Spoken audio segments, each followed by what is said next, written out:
لو عندك ملابس بتتكرمش بسرعة أو بتتعبي في الكوي وبتدوري على مكوة تقيلة ويكون شغلها كويس جدا ومضمونة، فالفيديو ده مهم جدا ليك. النهاردة هنتكلم عن مكوة تيفال الفرنساوي، وهل فعلا تستاهل الشراء ولا لا. مكوة تيفال الفرنساوي تعتبر من أشهر المكاوي الموجودة في السوق المصري كله، ناس كتيرة جدا بتثق فيها لأنها من شركة تيفال المعروفة بجودة أجهزتها المنزلية، وهي مكوة بخار بتساعد تكوي الملابس بسرعة وبدون مجهود. المكوة اللي قدامنا بتكون مكوة تيفال فرنساوي. طبعا شركة تيفال الفرنسية بتصنع أكتر من موديل، بتنزل حوالي لا يقل عن 20 موديل. احنا النهاردة معانا الموديل اللي هو قدامنا ده، اللي هو زي ما حضراتكم شايفين كده، تمام، اللي مكتوب عليه ميد ان فرانس، يعني الأصلي.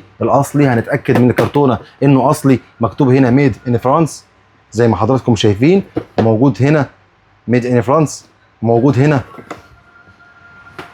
برضو اهي على الكرتونه، تمام، موجود على الكرتونه نفسها، موجود على الجهاز نفسه. احنا النهارده معانا المكوه التيفال الفرنسيه اللي هي بتكون 2400 واط.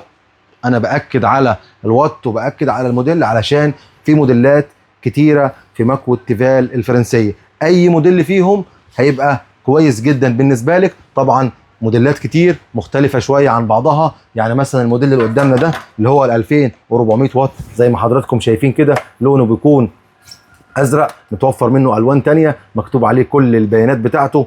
هنا برضو ميد ان فرانس، هنا في الحاجات اللي هي بتبقى مكتوبه هنا مكتوب كل حاجه عنه ميد ان فرانس اهي، والوات بتاعه تمام. القاعده بتاعتها بتكون قاعده سيراميك، مكوه كويسه جدا جدا جدا. هنا المكان اللي بنحط فيه الميه علشان البخار، وهنا مكتوب الماكس، يعني احنا نحط الميه اقل من كده بشويه.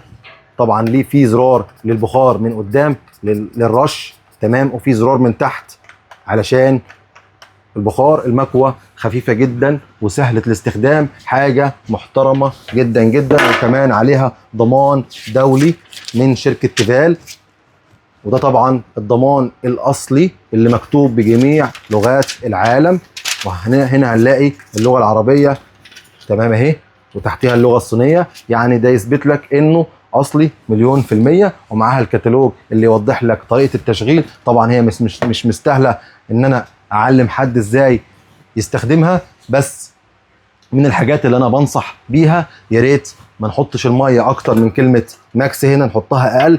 وفي نفس الوقت لو انا هستخدمها يومي احط الميه وافضيها بعد الاستخدام واسيبها عموديه كده، تمام.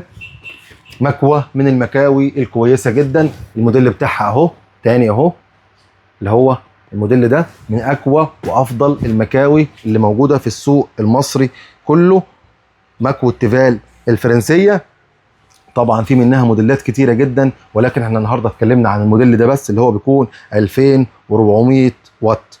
طبعا مفيش جهاز بيكون كامل، كل الاجهزه بيكون ليها مميزات وليها عيوبها، تمام. يعني من العيوب بتاعتها، من خبرتي او من خلال اسئله الناس اللي استخدمتها، من العيوب بتاعتها ان ممكن يحصل فيها بعض التنقيط من هنا، وده وارد جدا في اي مكوه يحصل فيها بعض التنقيط، وده وارد جدا، تمام. محتاج برضو ان انا كل فتره كده ادي لها دوره خل عشان انضفها، تمام، عشان هنا بتسيب رواسب. طبعا انتوا عارفين اي حاجه بتخش فيها الميه مع الكهرباء ممكن تحصل فيها ايه، تكلسات ورواسب. برضو من الحاجات اللي بنلاحظها فيها في عيوبها انها سعرها غالي حبتين، بس طبعا لو انت هتشتري مكوه للعمر توكل على الله، اشتري مكوه تيفال، تمام.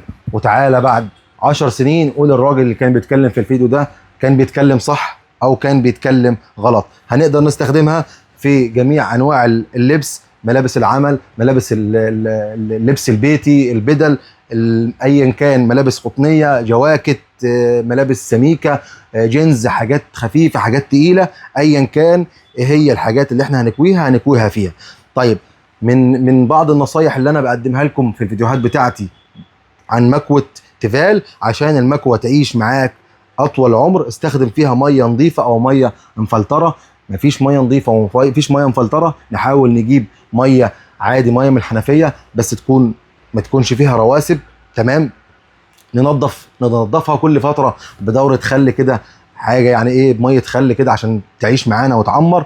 ما تسيبهاش على اعلى درجه حراره، لا استخدمها على درجات الحراره هنا الترموستات بتاعها. ما تستخدمهاش على طول على الماكس، استخدمها مثلا هنا موجود القطن عليه 3، الوول موجود على 2. يعني نستخدمها على ايه؟ مش لازم نستخدمها على اعلى حاجه، لا ممكن نستخدمها على الوسط علشان وما نلعبش في البقره كتير برضو عشان البقره ما تبصي. يعني ممكن نخليها مثلا على 2 ونستخدمها على 2 العمر كله، مفيش منها اي مشكله خالص. جهاز محترم جدا. رايي بصراحه بما يرضي الله، عشان انا صادق معاكم في كل فيديوهاتي، مكوى تيفال الفرنساوي تعتبر من الاختيارات الموفقه جدا في شراء جهاز المكوى. بتوفر وقت ومجهود وبتدي نتيجه قريبه جدا من الحاجات اللي بنكويها عند المكواجي. كده حضراتكم انا قلت لكم على كل التفاصيل اللي تخص مكوى تيفال الفرنسيه اللي هي ال 2400 واط. لو انت شايف ان انا بقدم لك حاجه مفيده، يا ريت تشترك عندنا في القناه وتفعل زر الجرس وتضغط على الكل عشان يوصلك مننا كل جديد. ولو عجبك الفيديو اضغط لايك. استودعكم الله والسلام عليكم ورحمة الله وبركاته.